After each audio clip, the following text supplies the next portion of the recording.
Another way for time management. Good morning, team. Thanks for checking in for the Next Kilograms Kilometers podcast. And as some folks often do, time gets away from you in the gym, and next thing you know, you've been in there for an hour and a half.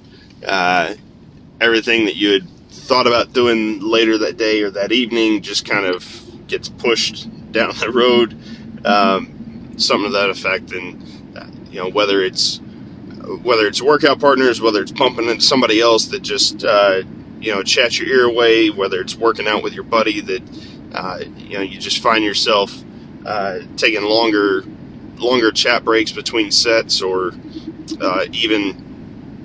probably even worse is you get into that social media death scroll in between, and next thing you know, you've just kind of kicked the can down the road. Whatever it is that's extending your workout longer than you intended, longer than expected.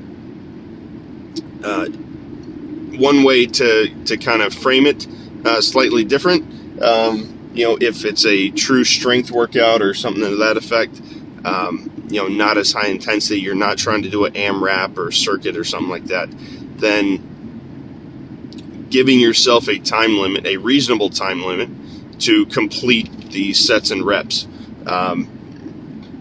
Picked that up from a good buddy of mine years ago, who I can't even remember where he picked it up from, but it was basically, you give, from a coach's perspective, you give the individuals or the athletes,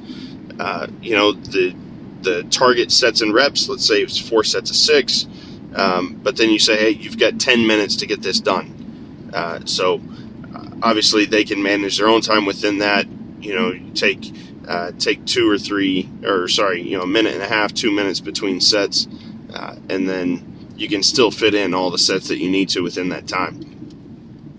Or maybe if it's something else that you just are a little more time restricted, don't want to be thinking about how many sets and reps can I do within this. Just say, all right, hey, look, I've got 40 minutes. I've got 10 minutes for warm-up. I've got 10 minutes for block A, 10 minutes for block B, 10 minutes for a finisher. Boom.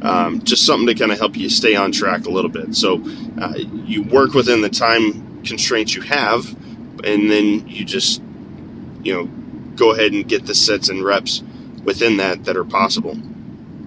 You can even extend it out and see, hey, with reasonable effort, not going back and forth and breaking my back, how many sets and reps can I get within this time block? So that's just another way to kind of look at managing the time. Obviously, time is the one thing everyone says they don't have enough of or don't have a lot of. So it doesn't mean that everything has to be high intensity, high circuits, and that sort of thing. So feel free to use that for your next workout. Again, nothing big, just another strategy, another approach to maximizing the time that you do have for that particular workout on that day. So if you have any questions about it, thoughts, clarification, or other ideas you want to share or discuss, hit us up, let us know at Universal Sports Strength on social media. Look forward to hearing from you, and let's keep working.